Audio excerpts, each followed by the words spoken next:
السلام عليكم. Welcome back to another episode of Quran Weekly, where we read the Quran in Arabic and discuss it in English. My name is Ahmed. And my name is Safa. And we're happy to be jumping back into chapter 6, which is Surah Al-An'am.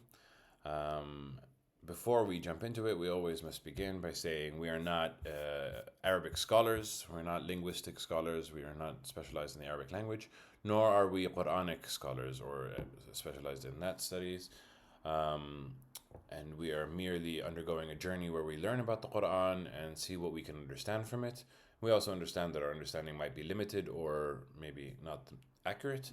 So if you see something that you disagree with or that you have a different perspective on, please feel free to share. The more you share, the more you comment, the more we engage in discussion, the better we learn together. And as usual, please like, comment, subscribe, and share because it helps the channel grow. It helps other people see this content. And the more that we spread the love of Quran, the better. Is there anything that you want to share before we begin? No. Today is, unfortunately, there's a bug with Quran.com, so we're going to have a very inconvenient style of reading, and you'll see in a second what I mean. But we're going to do our best to try and make it a successful Quranic session nonetheless. But before we begin, we always begin with أعوذ بالله من الشيطان الرجيم and بسم الله الرحمن الرحيم. أعوذ بالله من الشيطان الرجيم means I seek refuge from God from the devil, and بسم الله الرحمن الرحيم in the name of God, who's most merciful and whose mercy is most encompassing. All right, and off we begin. So now instead of playing 695, we have to play 696. إن الله فالق الحب والنوى يخرج الحي من الميت ومخرج الميت من الحي ذلكم الله فأنى تؤفكون. So as you can see, there's a sync issue, but we're gonna still get through the episode. Let's dive straight into it. Indeed, God is Faliq al-Hab, the cleaver of the grain. Falik, it comes like from dividing something. Yeah. Okay. Dividing the seeds. Dividing from the seed. Yeah. الحبة من السنبلة. The seed from the fruit. Yeah. Falaq al-hab wal-nawa, the grain and the seed, and he brings forth the living from the dead, and he brings forth the dead from the living. That is God. ذلك الله. That is God. So how are you deluded? Okay, and here we're talking about a beautiful kind of like the miracle of life and the miracle of the flow of life and how God created the universe. And it gives the expression of seed, which I think is very, very important, because that's how you get the living from the dead. The seed is not living. The seed is not alive, whether it's fruit seed or human seed, and life comes as a result of it. And he brings forth the dead from the living, which also can be taken back into the term of seed, can be taken back that you get seeds from a living tree, which the seed is dead.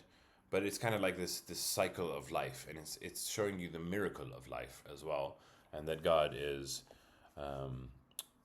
showing that. Yeah, exactly. And also it brings the living from the dead. And one of the interpretations that also explained that as a human being comes from the seed. dust or like turab. Oh, dirt. From dirt. So this is how Adam was created. Yeah. So this can also be a possible explanation. And the whole birth cycle, it's also like life comes from death. And then death comes from a living person. Yeah. Yeah, it's beautiful.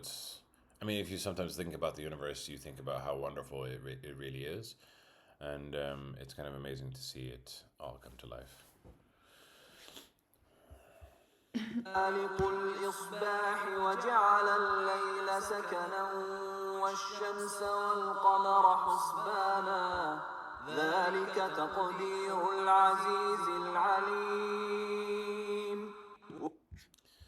Okay, and here we see the word again, faliq, which is separator or cleaver, of the daybreak, and he has made the night a rest, and the sun and the moon reckoning. In order, like There's a cycle for them. There's a cycle between the sun and the moon. And if you think about what we're living in, like we have a solar year turns the calendar that's used in most of the world, but then there's also a lunar year that is followed by, for instance, the Muslim culture and the Asian cultures, because the Chinese New Year is on a lunar cycle.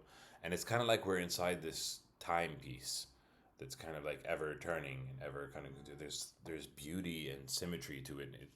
It's bizarre, but it works really well. Yeah, it's a system that has always existed. Yeah. And this is also, I think, what is meant here. Like it is in perfect order, and it doesn't change.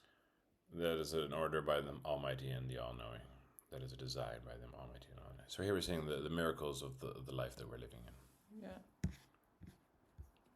وهو الذي جعل لكم النجوم لتهتدوا بها في ظلمات البر والبحر قد فصلنا الآيات لقوم يعلمون وهو Okay, and he is the one who has made for you the stars so that you may guide yourself with it in the darkness, and the land and the sea.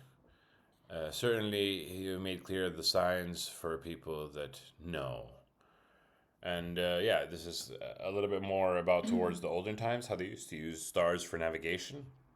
And it's kind of amazing that even though the Earth is spinning constantly, you can still use space as a way of figuring out your direction. Like it's mind-blowingly synchronized in a way. It's very magical. Like everything seems to fit in really beautifully together. And here we're just talking about the signs of God.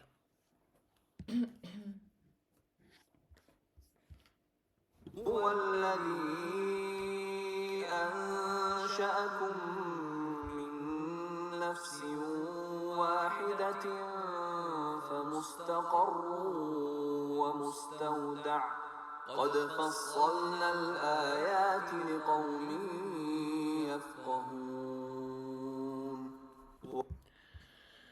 Okay, and he is the one that produced you from a soul, a single soul.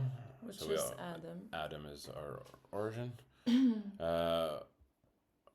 فما استقر. Like a place to rest, or a place to be.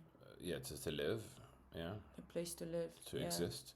And a resting place. Then certainly we have made clear our signs for people who understand. Yeah, and the explanation of mustaqar. Mustaqar is actually a place to be stable. Yeah, I think. Stability is the word here.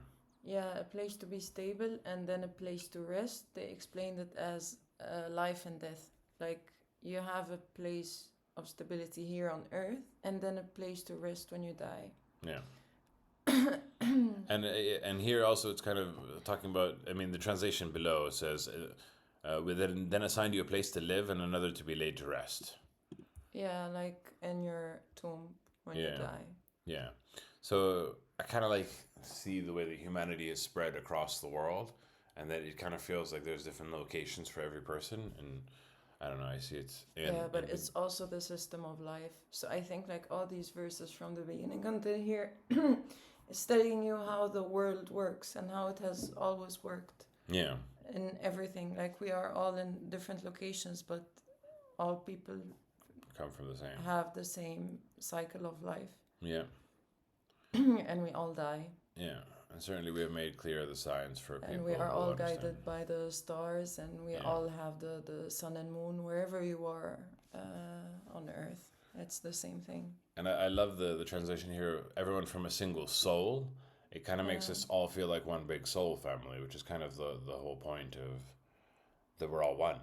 And very much, as you're saying, it's that we're all seeing the same miracles, we're all seeing the same signs, we're all part of the same. This is calling to the oneness of humanity. But I have a comment here, because sometimes they translate nafs as soul, while actually nafs is not. It's a soul. self. It's self. So you come from one self, which is Adam, but Yeah. the soul, I think, is a little bit different, but Yeah. we don't need to get into it. Yeah. Fair.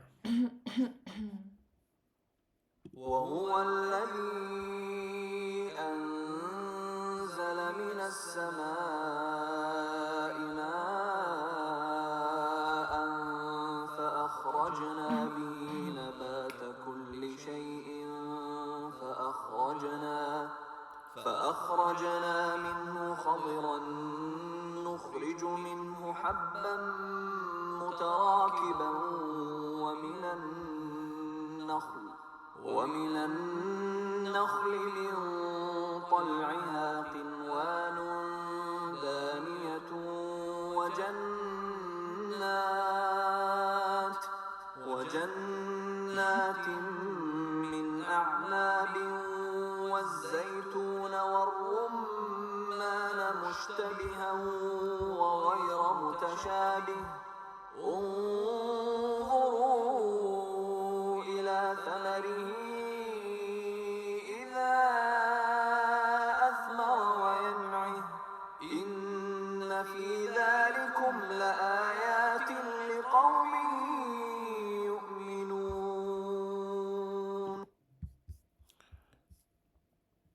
Yeah. Sorry, the jumping is quite frustrating, but we'll do what we can. And he is the one who sends down from the heavens, from the sky, water, and we bring forth with it vegetation for everything. And when we bring forth from it a green plant, when we bring forth from it a grain, thickly clustered, and of date palms, and from its طلعها. The first thing that comes out of the palms. Oh, okay. From the first thing, طلعها is okay. Something that comes out of the palm. Yeah, from the palm trees. There are also gardens of grapevine. Clusters of dates. Yes. So it means like from the palm. From the palm. Something that comes out, and then the dates come. Yeah, out clusters of dates, because palm trees can be date trees as well. Hanging low, and gardens of grapes and olives and pomegranates, resembling and not resembling. So some of them look alike, some of them don't look alike. Look at its fruit. Then when it bears fruit and it's ripening, indeed, in that is a sign for people that believe. And here again, we're seeing the system of the world, the synergy of the miracle of life, and how we're fed from trees, that from coming from rain from the sky. Is like, there's a lot of things that we take for granted, but the fact that these all systems work together so beautifully, like, it's truly magnanimous, and it's truly a miracle. Yeah, and here it says these are signs for people who believe. So I think that everything that was listed from the beginning of the verses we read today until here, it's just all miracles of life, like you mentioned, and it's all signs of the existence of God. For people who do believe, these are all signs that God really exists. Yeah. And I like how it says signs for people who believe, because I think that even the non-believers, they see these signs, but they take it for granted. They're like, of course the rain brings forth plants and trees and we eat from them. Like, that's how it's always been. Whereas they don't, it really takes belief to change your perspective and realize that, wow, okay, there's something magical happening here. Yeah, because it's also not random. It's like there is a certain system. Yeah. It's not just a random thing that happened. So yeah.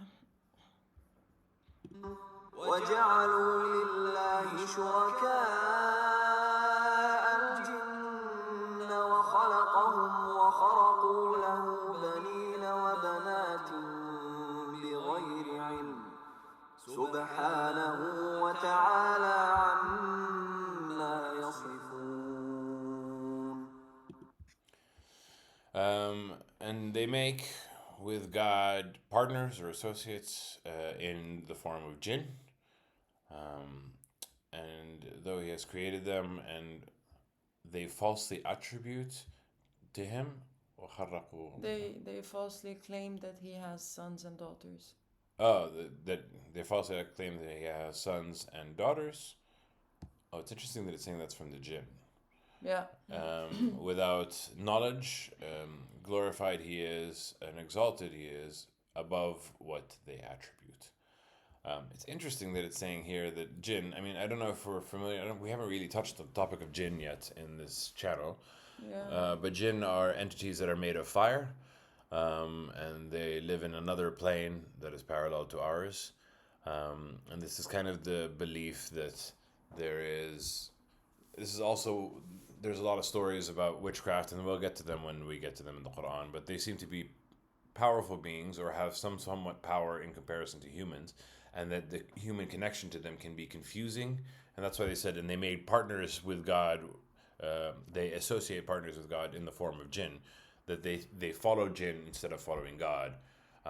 And here he's saying that they falsely attribute to him sons and daughters, which is very interesting.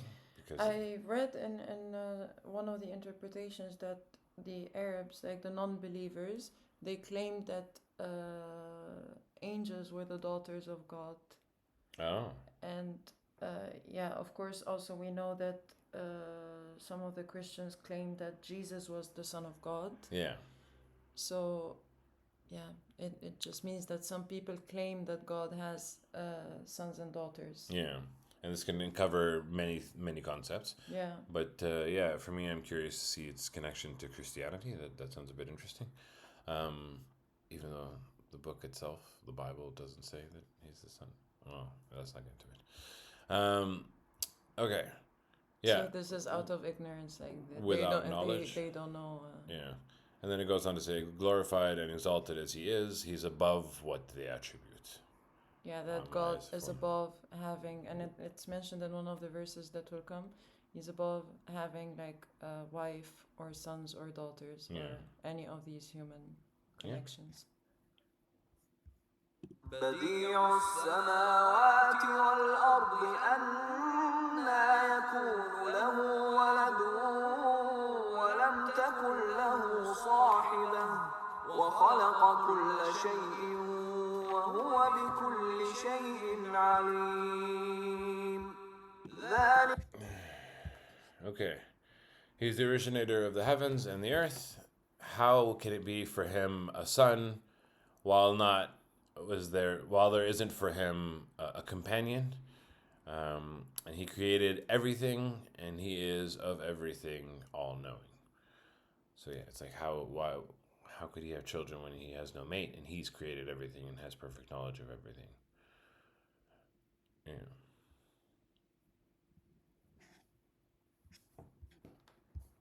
عليكم الله ربكم لا إله إلا هو خالق كل شيء فاعبدوه وهو على كل شيء وكيل. Okay, that is God, your Lord. There is no God except for him. The creator of everything, so worship him, and he is over everything, a guardian. And I'd like to also point out to anyone watching this channel, we use the term he when referring to God, but in Arabic, he is the non-gendered, he is gender non-specific. It's not saying that God is male.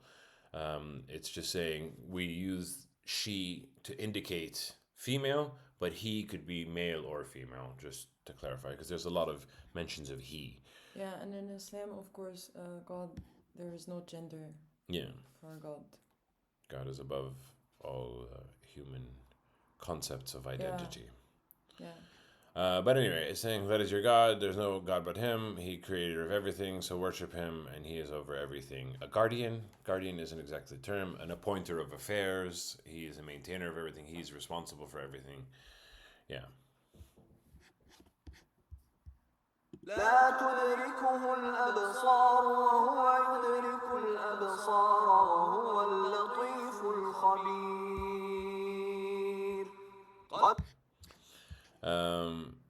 Nothing, no vision can grasp him. You can't be seen by him.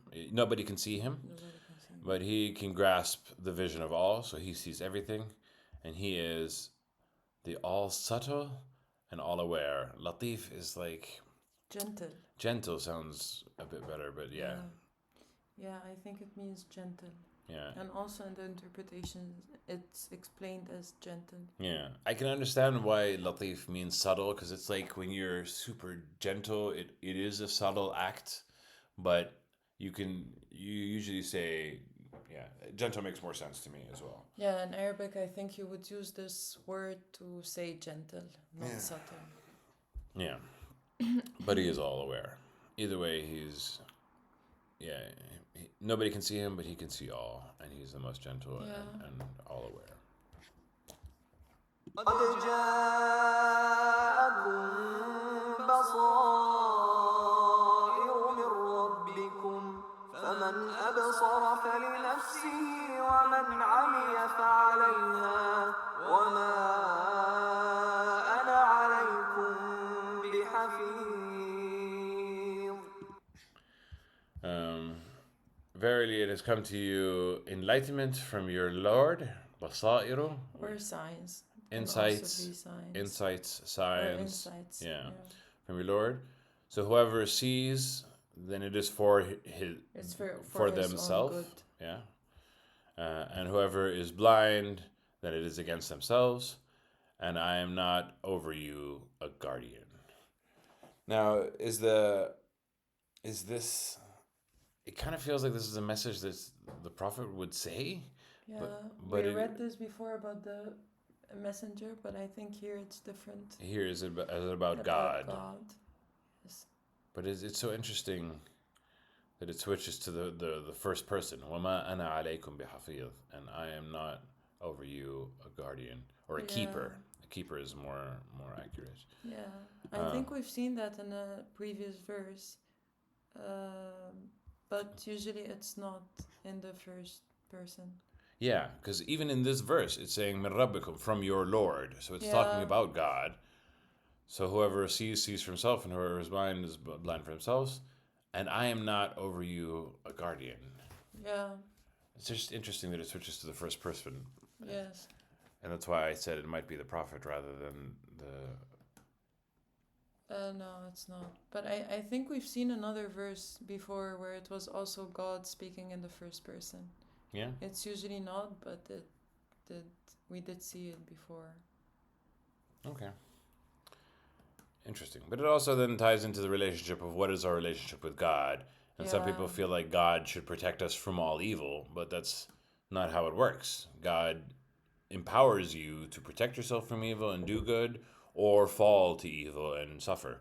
God is not gonna. That's not the way that God works. God isn't designed to watch out for you every step of the way. You have to watch out for yourself. But actually, I see here that it's explained as the messenger. It is the messenger. Yeah. Because it switches, and it's a bit unclear. Because usually it is unclear. Whenever it says the messenger, it starts with qul. Yes. So it starts with qul means say. So for me, it's just a little bit unclear about why there's no say here, but there's kind of just a switch. I like both explanations. I mean, if it's the messenger, he's not responsible for him, but I also like the concept of God being not responsible, not a keeper for you, because then it ties back to the discussion of free will that we were talking about. Yeah. And you feel like, oh, if there's no free will, then if it's all pre-written, then there's no free will. But no, free will is the key to your life and your existence, because God is not going to make you do the right thing no matter what. God is going to let you do what you need to do, and if you listen and you see, then it is for your soul, and if you're blind, then you're going to suffer against it. The choices that you make matter the most, because God is not a keeper over you. Yeah, so this is how I understood it, to be honest. When I read the verse the first time, I understood it that God is not a keeper over you. Yeah. If you see for yourself, then that's for your own good. If you just don't see, then it's against you. Yeah. And I will not be like controlling you. But also there is the explanation it can here make sense that it can also be that the prophet. messenger is speaking to people, telling them, "I'm not a guardian over you." Yeah. And I think we have seen this many times already. Many times Yeah. in the Quran references. So this it would not be a leap. It would make complete sense if it Yeah. is the messenger, but it also makes sense to me if it is God from the first perspective. Yeah. وكذلك نصرف الآيات وليقولوا درست ولنبينه لقوم يعلمون. Very frustrating process, but it's fine. And thus we explain. نصرف means in like to dilute, not dilute, but like to divide it, like divide it explain evenly. it. Yeah. Sift through it, kind of like Make it clear. Make it clear. The verses. Or the signs. The signs. So that you may have studied. They say that you have studied. So this here, it's talking about the prophet, that some people said that he studied these things before. So it's like, and here we are making all the signs clear for you. How come they say, like, it's how come they say that you've studied it previously, like from the previous scriptures or prophets or something. So we make it clear for people who will know. This kind of brings me back to the concept of it's not clear what's in the scriptures for the other religions, but the Quran scripture is as clear and as obvious and in one form all over the world, and it's an open book. Everyone has access to the book, and everyone has access to the original, so to speak. And actually here, when I read this, I remembered when you said that some people say that how come all the prophets are from the same lineage or family or from the same region. So I think here is also saying that the prophet, this is what they were saying, that they are saying that he studied that, or maybe he read the scriptures from a person who came before him, or it's because of the relationship that existed between the generations and so on. But here it says, like, we are making all these signs like very clear, very detailed for you, so that they do not say that you got it from the previous knowledge of previous people, but it's actually a miracle in itself. Yeah. So we are making it clear for people who do understand, or who know, or who observe how the world works. Yeah. Yeah, I think that's very clear. And that's also a beauty about the miracle of the Quran, is its clarity in, like, even as it was being revealed, even as it was being shared, it was being given to all, and everyone had access to it. There was no limitation on who owned the scripture. Everyone owned the scripture, so to speak. Okay. اتبع ما أوحي إليك من ربك لا إله إلا هو وأعرض عن المشركين. Okay. Follow what has been inspired to you from your Lord. So here we understand it is also talking to the Prophet because he was inspired by God. There is no God except him, and turn away from the polytheists. Very clear command to what is being said to God, to what is being said to the messenger, the Prophet. Yeah. لو شاء الله ما أشركوا وما جعلناك عليهم حفيظا وما أنت عليهم بوكيل. All right. See, I mean, this continues, but this time it's a bit more direct that it's talking to the Prophet. And if God had willed, then they would not have associated partners, and we would not have made you over them a guardian, and you are not over them a manager. So here it is referencing the Prophet, and it's very clear that this is what is being said to him. Yes. Which makes me still confused about what was said before, but but here it's very clear that it's talking to the Prophet, that we have not made you a guardian over them. Yeah, And here the and you are not over a them. manager or over And them. the difference between the previous verse where we were confused, it said ana, which means me, Yeah. and now it's saying inta, which means you. Yeah. So and that in the previous verse also the first part was talking about God.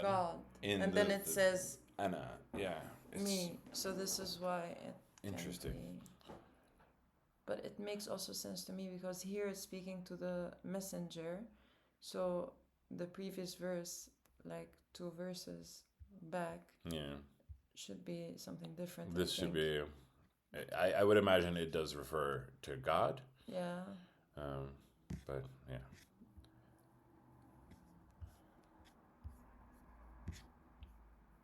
ولا تسبوا الذين يدعون من دون الله فيسبوا الله عدوا بغير علم كذلك زينا. What? What happened? I do not know.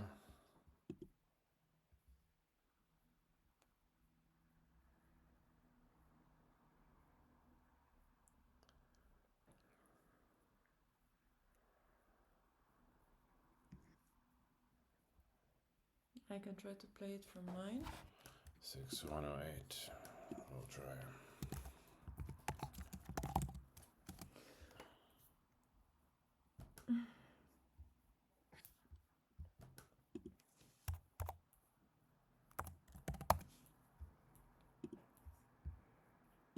وأعرض عن المشركين.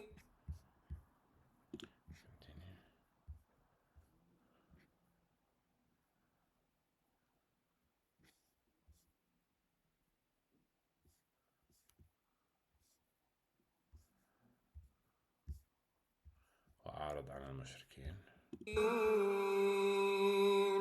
ولو شاء الله ما أشركوا وما جعلناك عليهم حفيظا وما أنت عليهم بوكيل ولا تسبوا الذين يدعون من دون الله فيسبوا الله عدوا بغير علم كذلك زينا. Yeah. Okay, we're gonna have to go the very slow process, but should I try from here?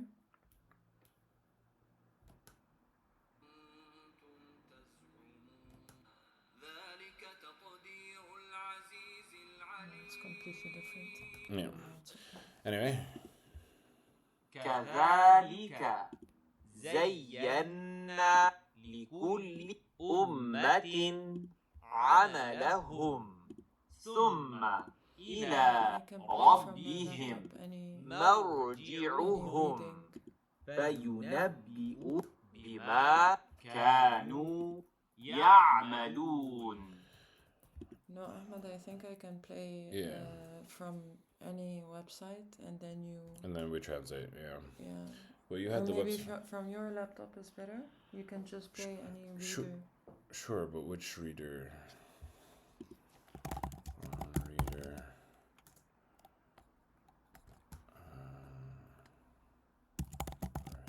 6108 was it?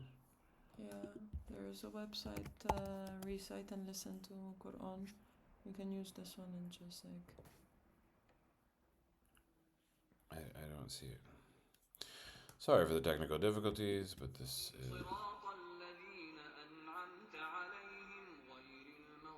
What is this? Read Quran Explorer?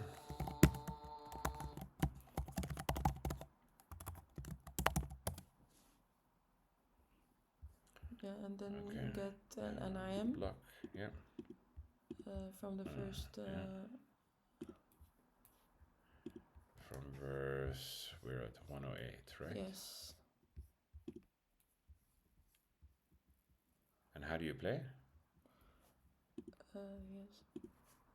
ولا تسبوا الذين يدعون من دون الله فيسبوا الله عدوا بغير علم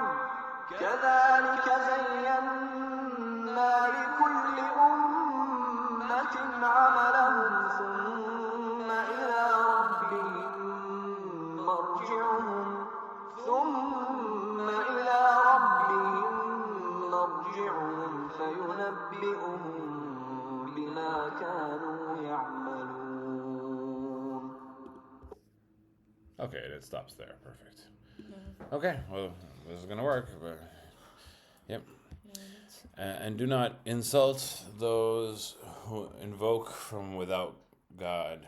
من يدعون من دون الله. Whoever they invoke that is other than God. so do not insult the other gods they worship.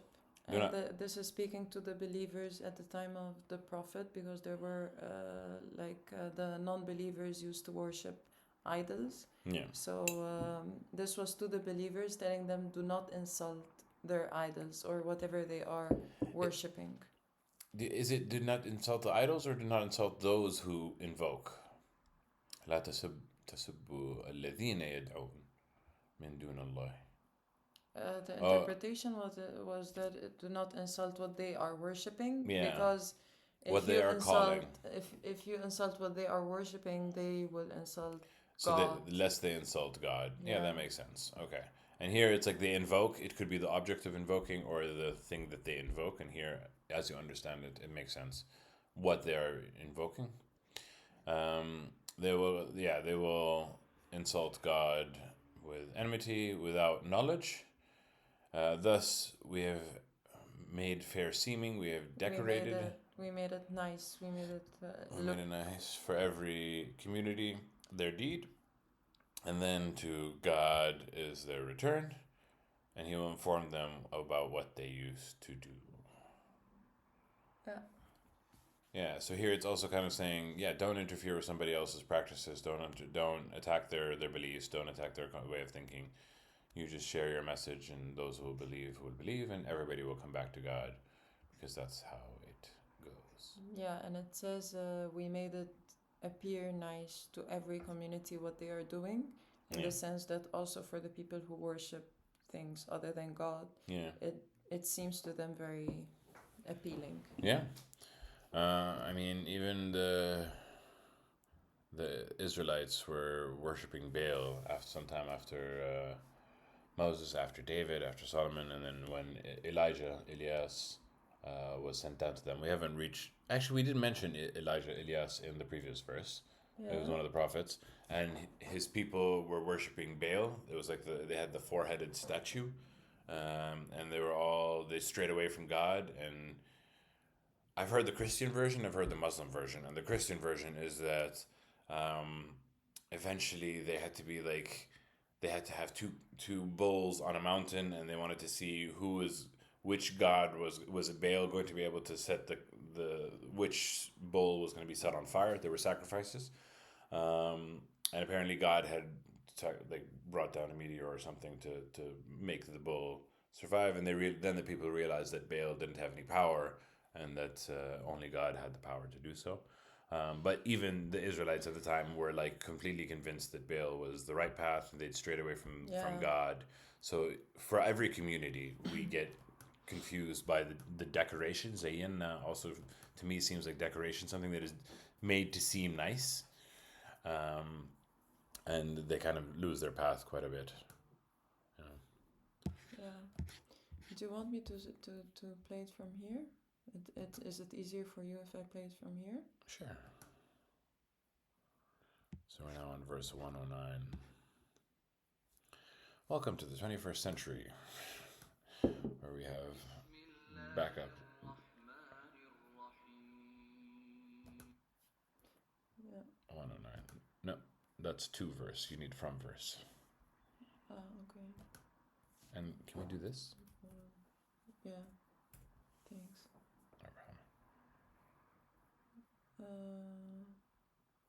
Where is it? Just click on it again.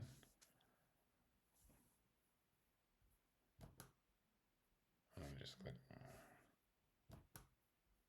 Okay, let's try. Okay. Yeah, it's Yeah. gonna. وأقسموا بالله جهد أيمانهم لئن جاءتهم آية ليؤمنن بها قل إنما الآيات عند الله وما يشعركم أنها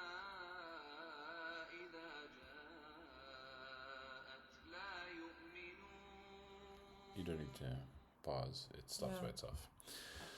Okay. And they swear by God, the strongest of their oaths, that if it came to them a sign, they would surely believe in it. Say, only the signs are with God, and what will make you perceive وما يشعركم إنها إذا جاءت لا يؤمنون. Yeah, that means don't you know, like it was explained as don't you know that if when they get the signs that they asked for, they still don't believe. They still don't believe. Yeah, I think that makes sense. So here they're saying, and most of these people that believe in entities or gods, or they believe in something other than God, they swear that if they were given a sign, that they would believe. Yeah. But indeed, if the sign came from God, and what makes them perceive that in it, if it comes, they will not believe. Yeah, it's still referring to the time of the Prophet Yeah. and the Arabs, the non-believers who were living at the time, that they were asking to the Prophet to bring them miracles, like in Moses and Jesus had like very big miracles, like Yeah. the sea with Moses and with Jesus, like bringing Yeah. back the dead to life. So they were asking the Prophet to bring this kind of miracle, and then here it says like it says to the Prophet that tell them that these signs come from God. You do not ask for them. It's coming from God. Yeah. But like the way that I understood the signs are only from God, if we were looking at the previous verses that we were just looking at, the signs are all around us. The signs that are given to you are there, but it's just you're choosing not to see it. There is miracles happening around us every single day, and you just don't see it. But it also, because of the fact that Moses split the sea and they walked through it, and then they started worshiping the calf. Like, it really makes you think how grand a sign is and how much you can miss it. And in a way, that makes Muhammad, for me, one of the best messengers in my perspective. Best is maybe let's not use the comparison, but it because the whole point of it is that he was able to inspire faith without grand miracles. Yes. With just the word, with just reason. And that's the best way to believe, and that's maybe let's not use the word best. I should stop comparing. Yeah, I agree. But it's like it's essentially the lack of signs. If you have belief with the lack of signs, it's more powerful, and if you have disbelief with signs, then it's catastrophic. So I think for Muhammad the sign was the Quran. Yeah. Like was the word of God, and like you said, like reasoning about how the whole world works and how everything has a system. Yeah.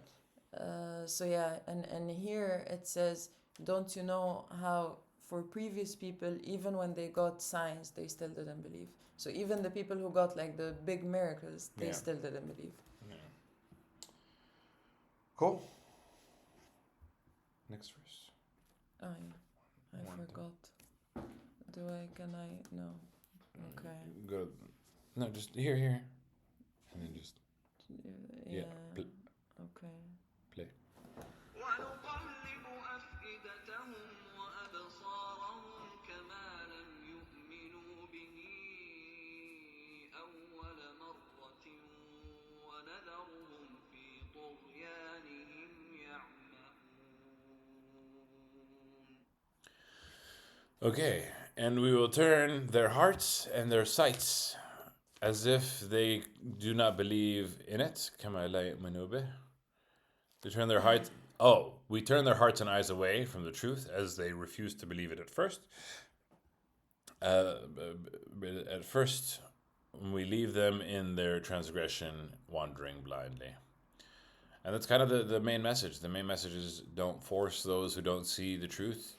Let them go on their own path. Yeah. Live and let live. Let them all do their own. But what's interesting here is that it says, as they didn't believe in it the first time. So what is the first time? I read many meanings for the first time.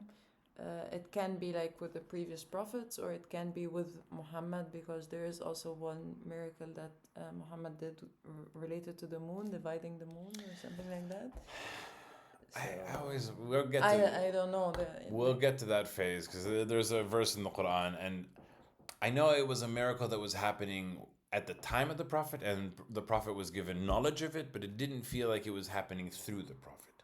It felt like God was doing it, and He just told the Prophet Muhammad. Like with Jesus healing the sick, it happened through Jesus. With Moses splitting the sea, it happened through Moses.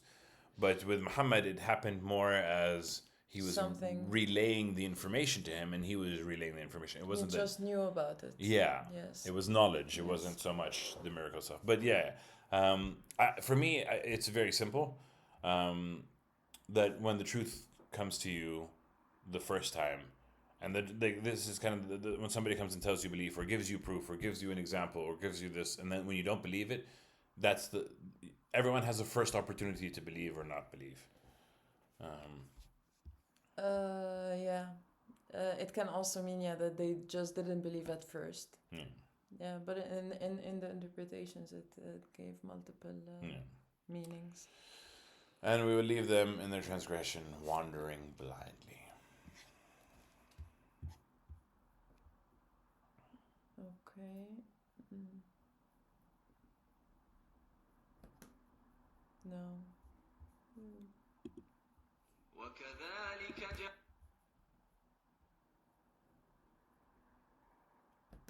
وكذلك جعلنا لكل Let me try.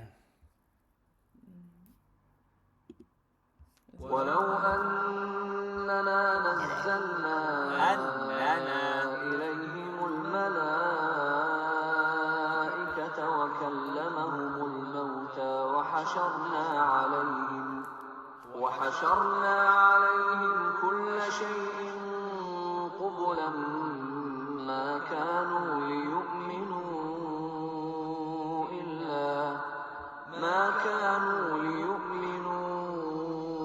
إلا أن يشاء الله ولكن أكثرهم يجهلون. So I need to pause it. Okay. And now here, it does feel like a continuation. Yeah. And if we had brought down or sent down to them angels, and they spoke to them, and the dead spoke to them, and we gathered them before everything, face to face, they still were not going to believe. They were not going to believe, unless that God wills it. But most of them are ignorant. Yeah, I think it ties into everything that we've been saying. If all the signs in the world were in front of them, they still wouldn't believe. It also reminds me, I was talking with my friends last night, because I'm in a group of friends that nobody believes. And someone was like, if I could see, then I would believe. And this really doesn't feel like the case. You really have to. It's so weird that seeing doesn't cause believing, even though that's the most natural thing that you'd think of, is that seeing causes believing. Yeah. Anyway. 6:12. Do you want me to play it from here? I think it will work. وكذلك جعلنا لكل نبي عدوا شياطين الإنس والجن يوحي بعضهم إلى بعض زخرف القول غرورا ولو شاء ربك ما فعلوه فذرهم وما يفترون. Okay. And thus we have made for every prophet an enemy in devils and mankind and jinn, inspiring some of them to the others. Some of them, it's not inspiring, but it's like sending messages that are a bit unclear or a bit unseen. It is inspiring. Yuha is inspiring. Yeah, but it's... يوحي بعضهم إلى بعض. It's like inspiring, like you get when you get an inspiration. This is the literal meaning of the word. Okay. But see here it says whispering one to another with elegant words of deception, and but like this is no. But the Wahy is inspiration, like it is inspiration, but inspiration talks to something coming to your mind Yeah. from nowhere, whereas Yeah. this is talking about communication between one another.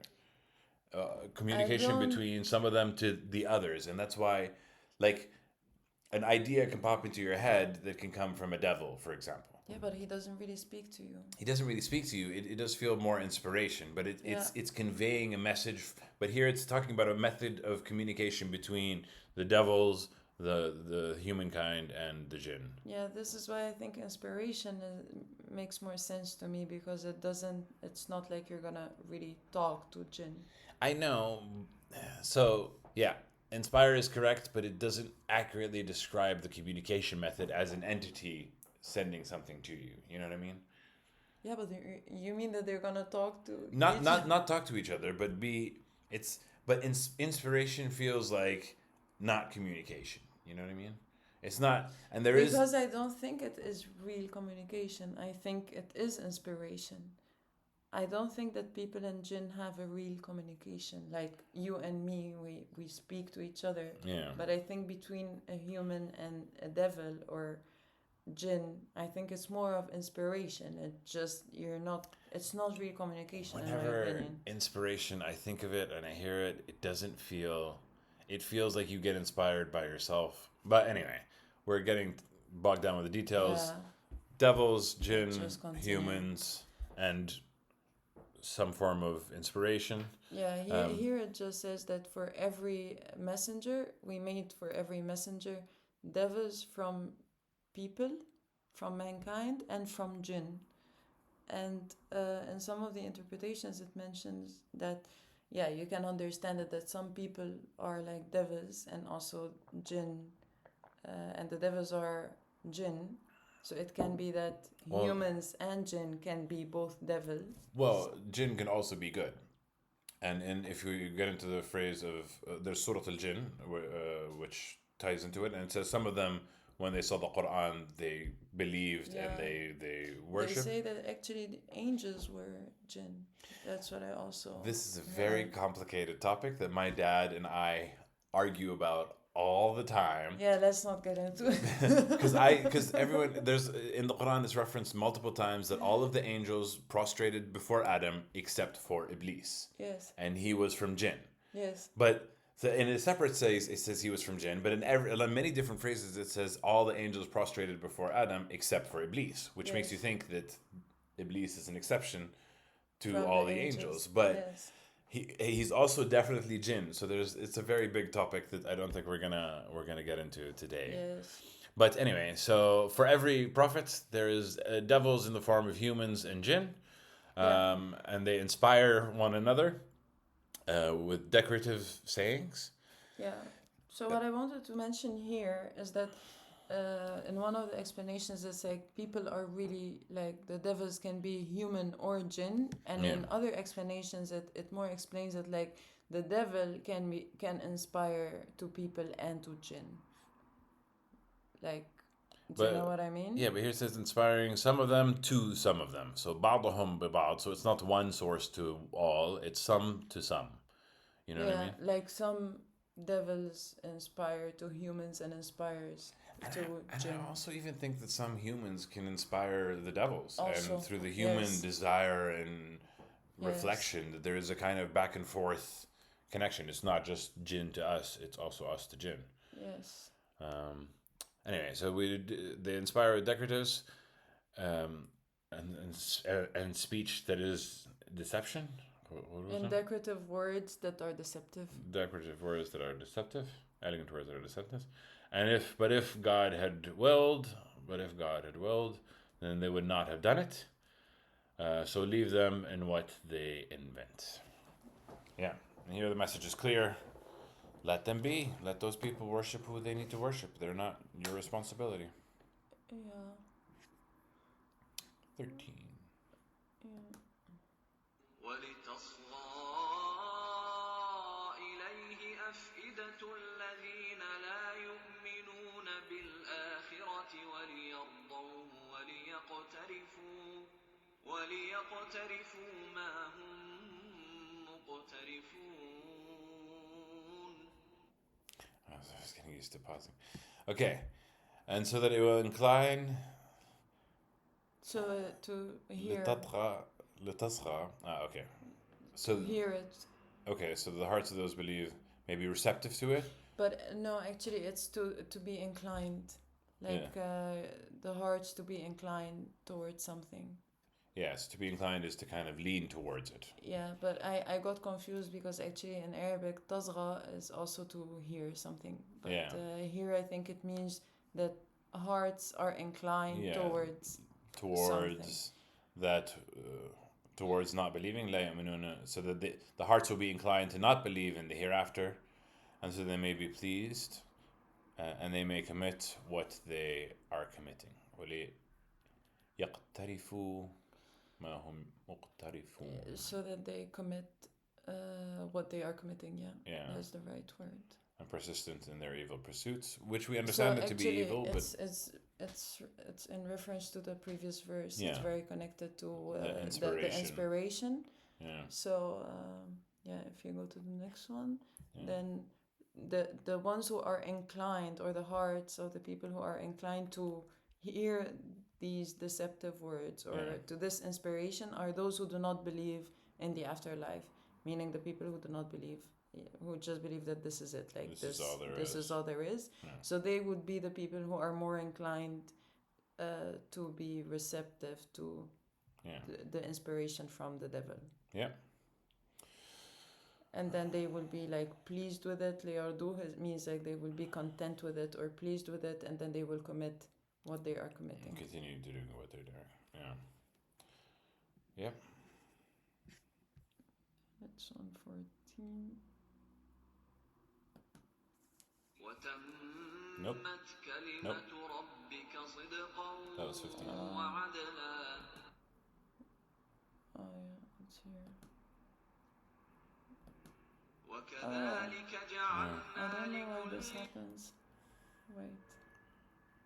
114. Yeah. Yeah, because it just. أفغير الله أبتغي حكما وهو الذي أنزل إليكم الكتاب مفصلا والذين آتيناهم الكتاب يعلمون أنه منزل من ربك بالحق فلا تكونن من الممترين. Okay, here it's saying, say, O prophet, but it doesn't exactly say that. It starts with, is there other than God that I seek as a judge? And he is the one that has revealed to you the book, explained in detail. And those that we gave them the book, they know that it is sent down from your Lord in truth. So do not be of the ones who are in doubt. Yeah, so here it's speaking to the prophet, or it's at least understood that it's speaking to about the prophet, saying, how would I seek any other judge other than Allah, other than God? And he is the one who brought down the book. The book here can be referring to the 3 books, in my opinion. Yep. Not necessarily just the Quran. Yeah. With great details. And those who we gave the book, it can also be referring to the Muslims or the Christians or the Jews, because they were all given a book. Those who were given a book know that it's coming from God in truth.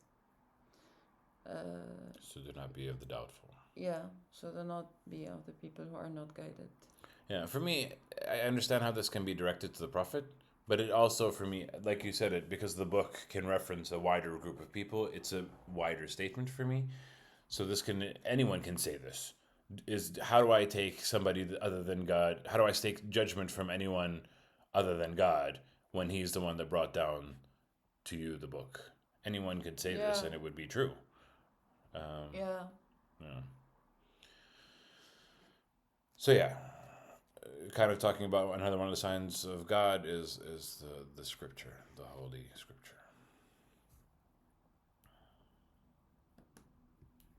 Okay. Yeah. فكلوا مما ذكر I'm اسم sorry. الله وتمت كلمة ربك صدقا وعدلا لا مبدل لكلماته وهو السميع العليم. And it has been fulfilled, has been completed or perfected. The word of your Lord, the word of God, in truth and in justice. There is no substitute or exchange for his words. He is the all-hearing and all-knowing. Yeah, it's just the power of the words. And the more that we read the Quran, the more that we see this power in action. It is truly miraculous in its beauty and its simplicity and guidance. Yeah. Maybe simplicity is not the right word, but yeah. Yeah. And then it says there is no changing his word, and it can mean that there is no changing to the truth that is being said in the Quran, or there is no changing to the promises that God makes in the book, or it can be that refer to the system of the world or the fate of a human being, that God's word is definitive. Like there is no changing of God's will, in a way. Yeah, so this can be metaphorical, it can be literal. I mean, from what we understand from the other scriptures, they're not as literal because they're not consistent. But in the Islamic word, it seems to be consistent. So I think the metaphor makes a lot more sense. That the truth of God's words cannot be changed. Yeah.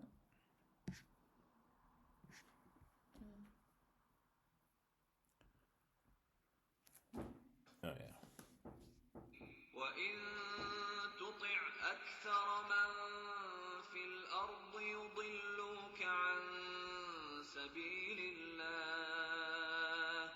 إن يتبعون إلا الظن وإن هم إلا يخرصون. Okay, and if you obey most of those in the earth, they will mislead you from the way of God. Not they do. إن يتبعون. Why is it saying not إن يتبعون? They only Only they follow. They are only following doubt. Yeah, only follow. They only follow their own doubt. They only follow accept their assumption, and indeed they are not.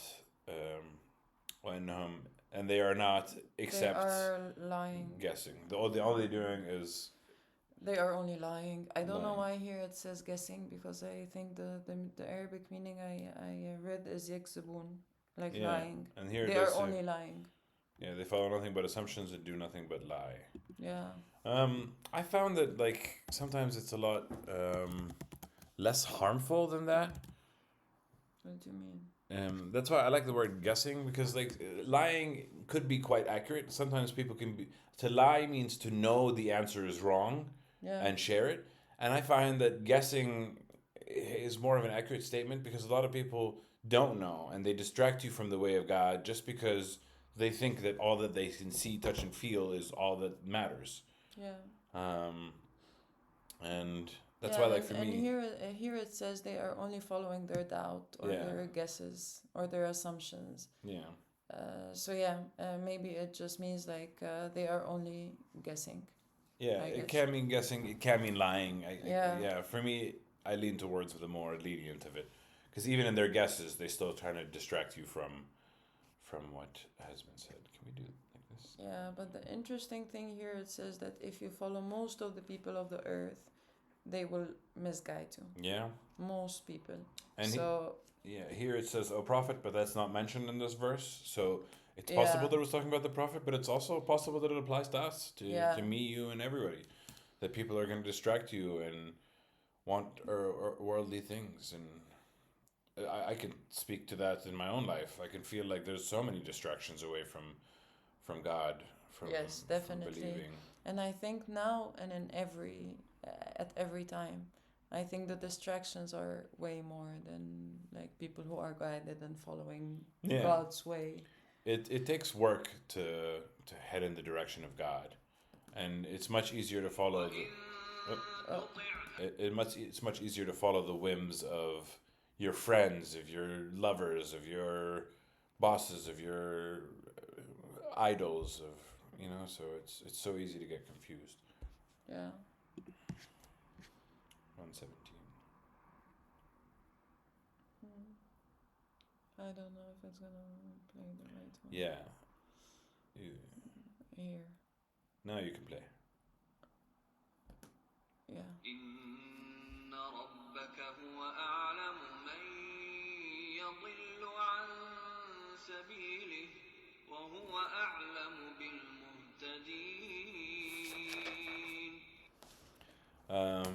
Indeed, your Lord is the one who knows best from those who stray you from his path, and he is most knowing of the guided ones. Yeah? Indeed, your Lord knows best who has strayed from his way and knows who is rightly guided. Pretty straightforward. Yeah. 118. Yeah. فكلوا مما ذكر اسم الله عليه إن كنتم بآياته مؤمنين. Okay, this kind of ties me to a bigger issue, but we'll talk about it. So eat of what has been mentioned the name of God over it, if you are, in his verses, believers. And this kind of ties into a bigger question of, do we have to get our meat from an Islamic butcher or not? Does it have to be meat that is that they say the name of God before they slaughter it? Which I think is This verse says so. Yeah. this verse says pretty clear. Eat only what is slaughtered in Allah's name. But I read in the interpretations, actually, this is because at that time they were sacrificing animals to other gods.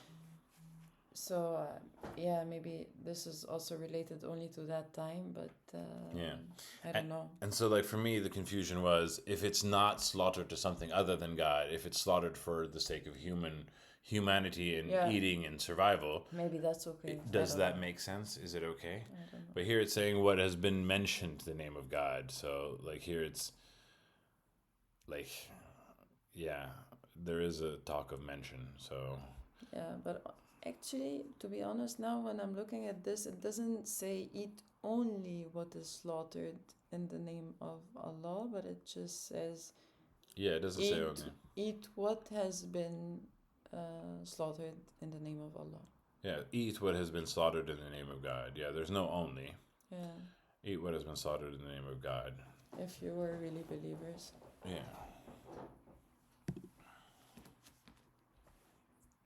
19.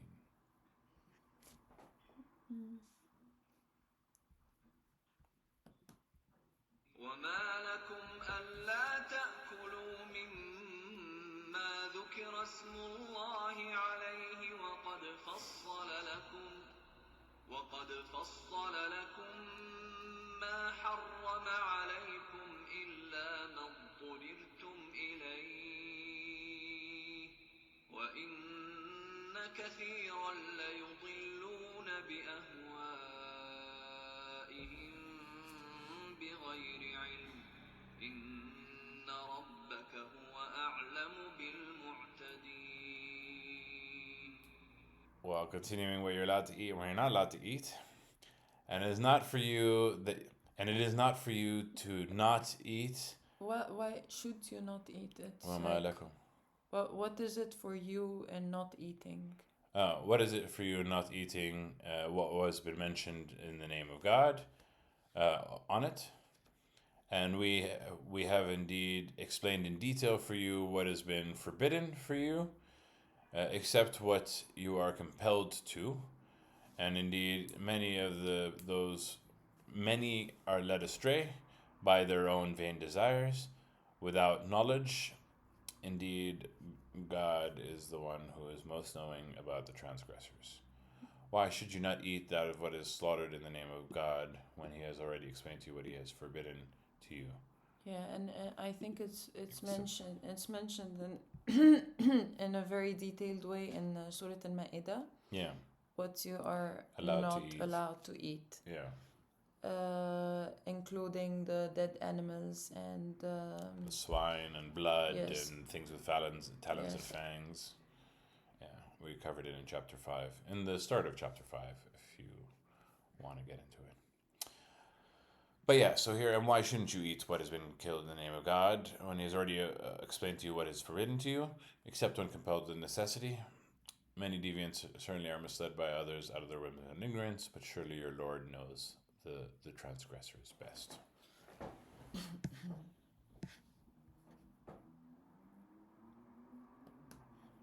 وذروا ظاهر الإثم وباطنه إن الذين يكسبون الإثم سيجزون بما كانوا يقترفون. And forsake the open sins and the secret ones. Shun all sin, open and secret. yeah, but actually it doesn't like in the Arabic words, it's not really what's open and secret, if you know what I mean. ظاهر الإثم وباطنه. Yeah, the what's apparent What's and inside and what's outside, I think. Like yeah, but this is what what's appears, apparent, what appears, and what's hidden. inside, what's hidden. Yeah. Yeah, so it kind of means what's apparent, what's out in the open, and what's not apparent, what's concealed. It can be, but I think the words in Arabic give me like a much larger meaning than just what's hidden and what's apparent to the world, you know? Yeah. You know what I mean? Kind of. It can also mean like, if we're talking about sin, so it can be also like, what is the deep meaning of it, if you know what I mean. Yeah. Like, what is the superficial way to look at it, and what's also the more detailed or the Yeah. So okay, so the obvious sins and the not so obvious sins. that's what I mean. Yes, exactly. Okay. But it can also mean, like you mentioned, it can also be like what you show to the world and what you just conceal, what you have as a secret. Yeah. Leave all the kind of sin, whatever you do, open with the world, or what you do in secret. Okay.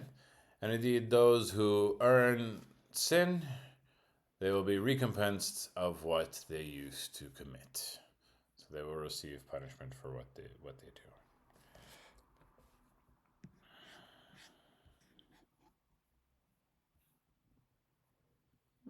Which one? 121? 121, yeah. So, yeah. Yeah, okay. If you want, I could just play it from mine. It might be a bit easier. I don't know, whatever you prefer. You can also do it. Yeah, I don't mind. I'll do it quickly. Oh, no, I can't do it quickly.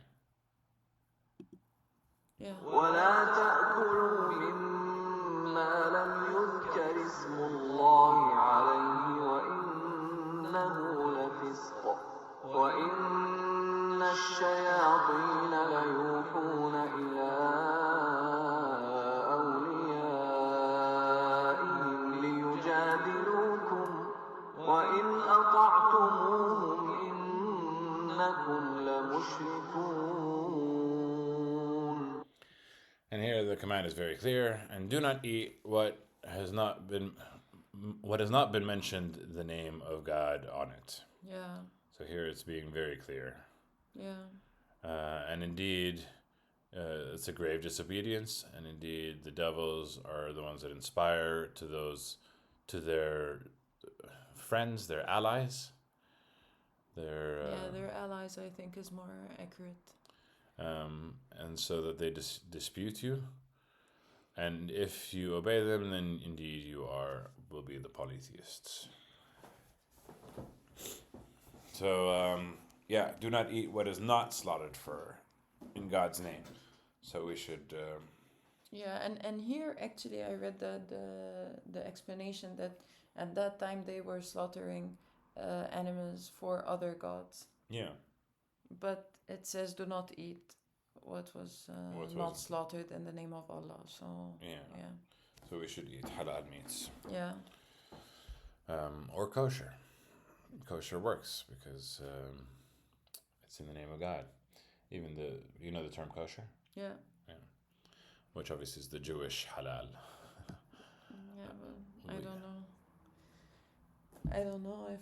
How did you come to this conclusion? Well, because it's what has not been mentioned in Do the name they of God. slaughter animals in the name of God and Does kosher mean slaughtered in the name of God? halal? Some foods are labeled as kosher or certified halal, which means they adhere to rules to 6 weeks diet. Kosher foods are prepared in accordance with traditional Jewish laws. Halal foods are ingredients permitted And under according Islam. to the Islamic laws. So I'm not sure if the Jewish laws are the same as the Islamic laws. A Muslim may choose kosher options if halal options are not available due to travel, location, or circumstance. Yeah, I think we need to check what are also the laws of. The rules governing kosher mean that halal meat cannot be kosher. Okay, for some reason they can't accept our food. Anyway, we're getting too off track. Yeah. Here it's saying don't eat what is not mentioned the name of God on it. Yeah. Pretty clear. 122. Yeah, I was gonna do it, but I think I can do this one.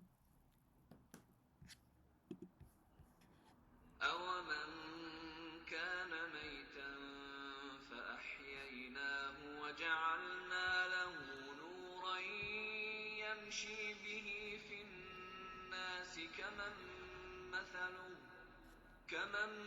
مَثَلُهُ فِي الظُّلُمَاتِ لَيْسَ بِخَارِجٍ مِنْهَا كَذَلِكَ زُيِّنَ لِلْكَافِرِينَ مَا كَانُوا يَعْمَلُونَ. okay. Is the one? Can those have to be dead too? Is the person who was dead This is the and person. We gave brought him life. him back to life is the same as the one who is in darkness mainly. That's the. وَجَعَلْنَا لَهُ نُورًا.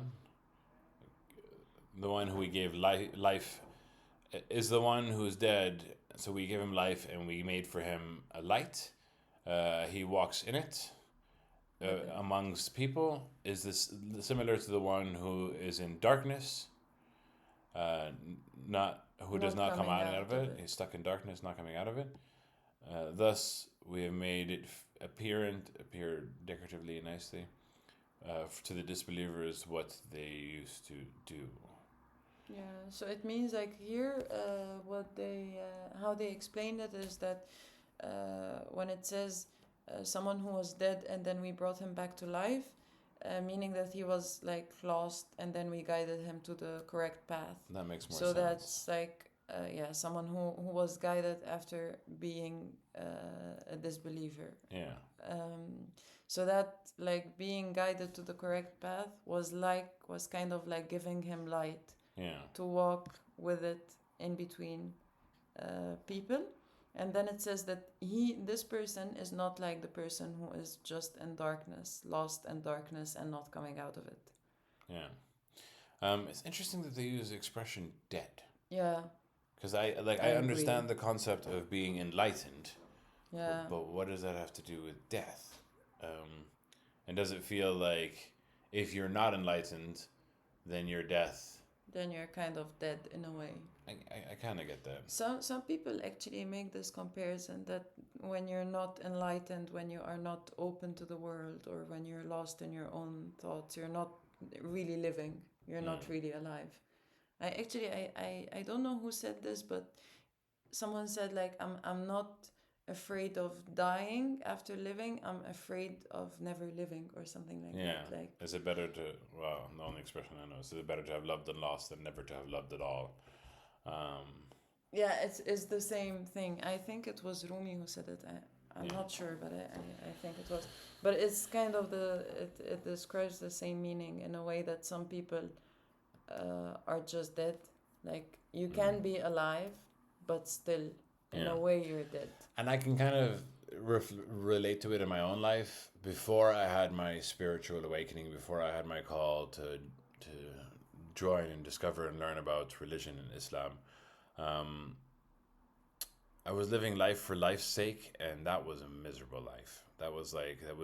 It didn't feel like living, because I really didn't care if I lived or died. I was like, who gives a, Yeah. like, it doesn't matter. It's going to be one of those, whatever. But then now that I started believing and exploring and learning, I want to live. I want to learn. I want to discover. I want to exchange. I want to talk. So it really does feel like coming alive.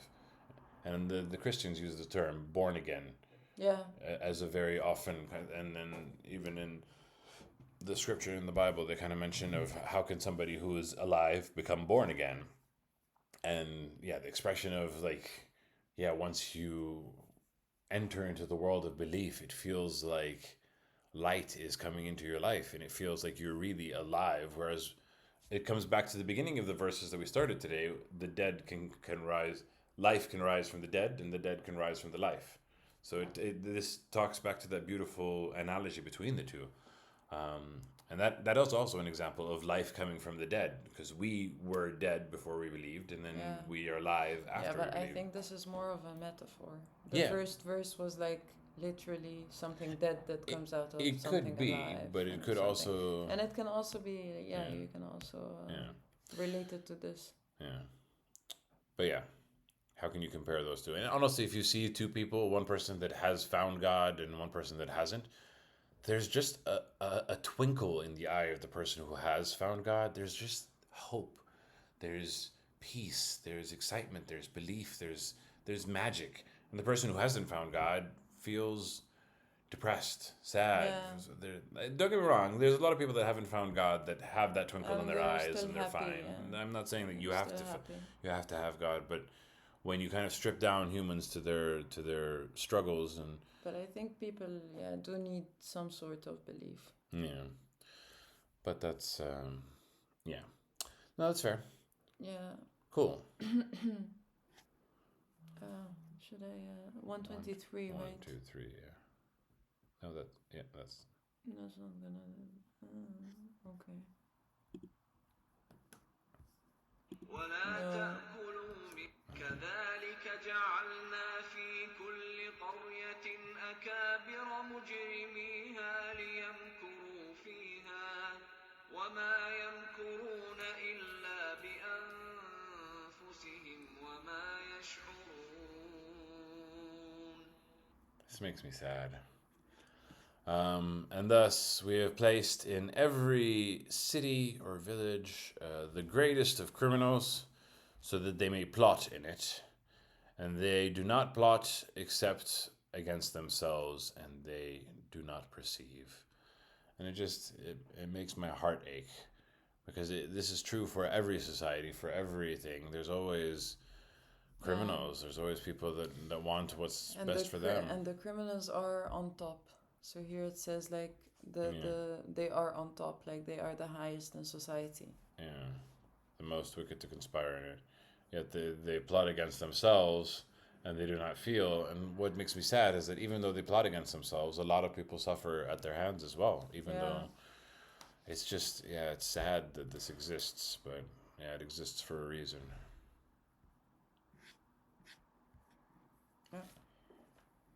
I think we can actually make it from here. Try. كذلك No, it's not working at all. بسم الله. No. I got it. It's not a very convenient Tool. Yeah. 1 to 4. Yeah.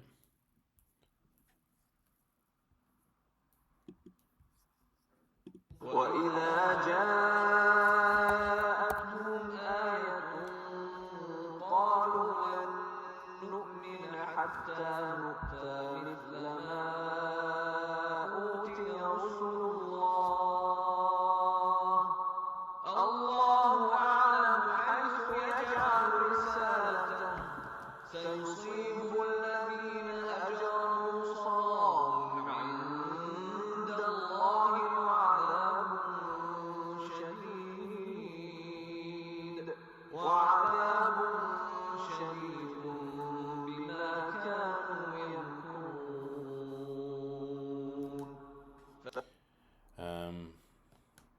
And if it comes to them a sign or a verse, they said, we will never believe in it until we are given the likes of what was given to the messengers of God. And God knows best where he places his messages.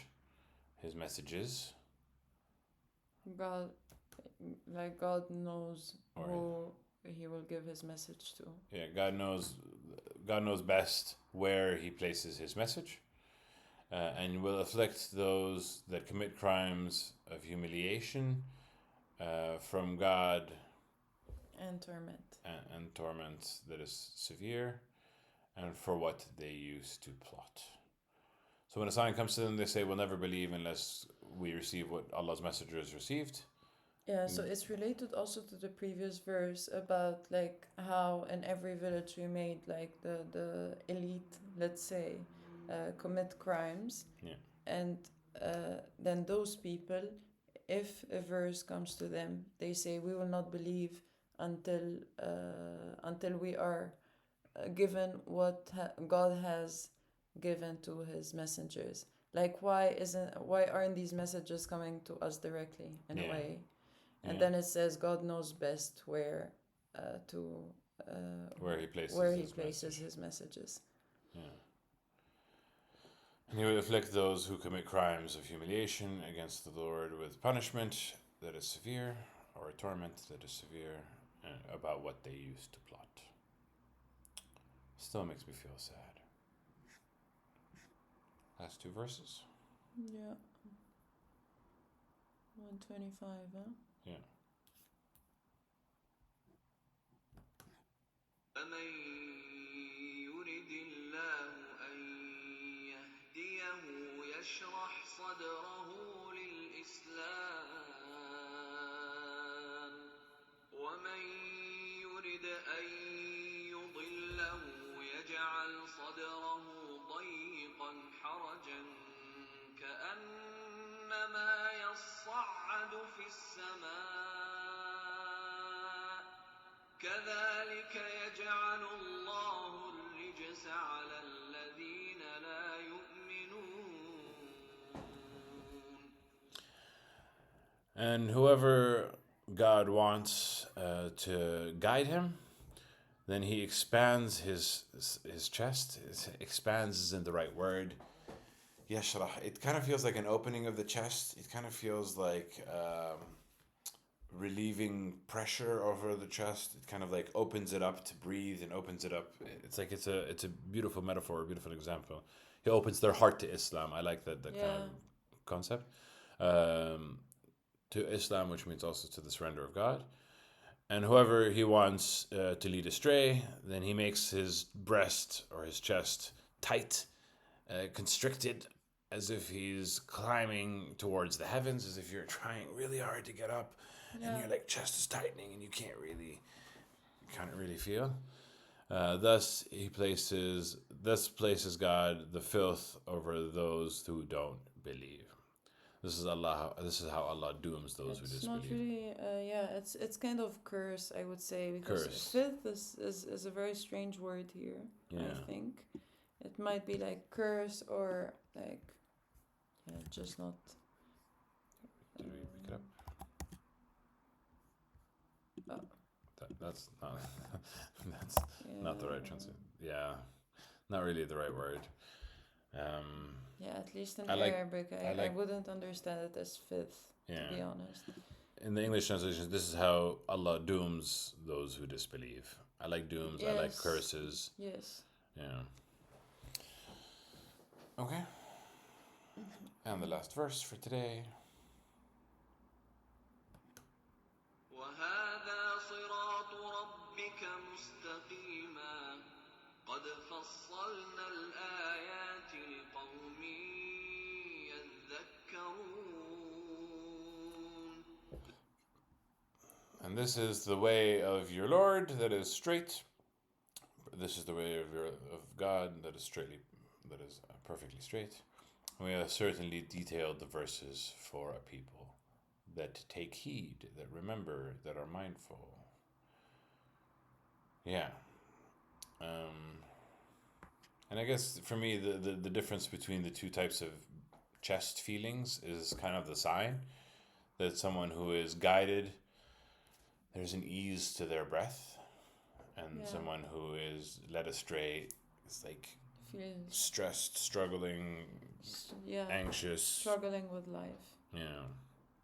I think these are the signs of God for people that pass. Thank you for surviving with us through all the technical difficulties. Hopefully we'll get better at it. I'm glad we have another backup system. We will use that in the future. We will test it out before we start doing the next recording. Oh, hey, we have 2 viewers now. Hello, hi, welcome. But this concludes our episode of the week. And as usual, we always end with Sadaqallahu al-Ali al-Azim, which means trusted is the word of God, who is most exalted and most elevated. And we thank you for sticking through another episode. See you Thank you. same time next week. Ma salama. Bye.